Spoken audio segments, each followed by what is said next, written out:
బోనాల పండుగ వచ్చిందంటే ఇక మా ఊర్లో చిన్నగుండది సంబరం.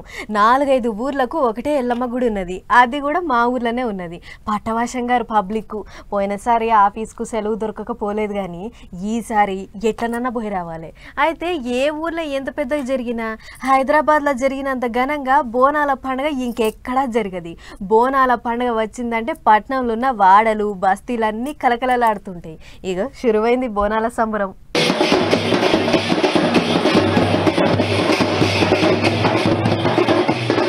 భక్తితోని బోనం ఎత్తి మెట్ల బాట పట్టిర్రు అక్కచెల్లెళ్ళు. జగదాంబిక అమ్మ దర్శనం కోసం గోల్కొండకు పోటెత్తిర్రు.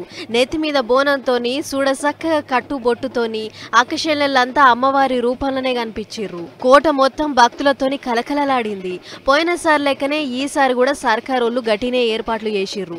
అందుకే లైన్లల్లో కొలాసాగా నిలబడి ముంగటికి కదిలిర్రు జనాలు. కుమ్మరి సంఘం నుంచి అక్కచెల్లెళ్ళంతా బోనాలన్నీ వరుసగట్టి పెట్టిర్రు. నిండు ముత్తైదువులు తల్లి సన్నిధికి వయ్యిర్రు. తొలి బోనం సమర్పించి మొక్కులు మొక్కుకున్నారు.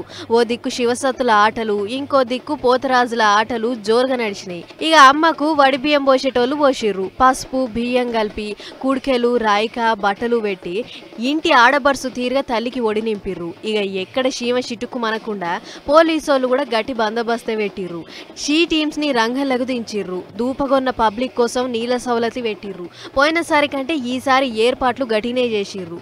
ఆటోలు కార్లతోని ట్రాఫిక్ జామ్ కాకుండా 2 కిలోమీటర్ల అవతలనే ఆపేసిర్రు పోలీసోళ్ళు.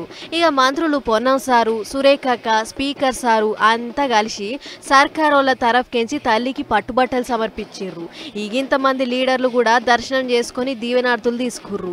ఇక ఈ గురువారం చాలైనాయి అంటే జూలై 24తోని గోల్కొండ బోనాలు ఒడుస్తాయి. ఇంకో దిక్కేమో అక్కన్న మాదన్న గుడికాడ అమ్మవారికి బంగారు బోనం సమర్పించిర్రు. అటు బల్కంపేట ఎల్లమ్మ కళ్యాణం, లష్కర్ బోనాలు, లాల్ దర్వాజా బోనాల కొరకు కూడా ఇప్పటికే ఏర్పాట్లు చేసిర్రు.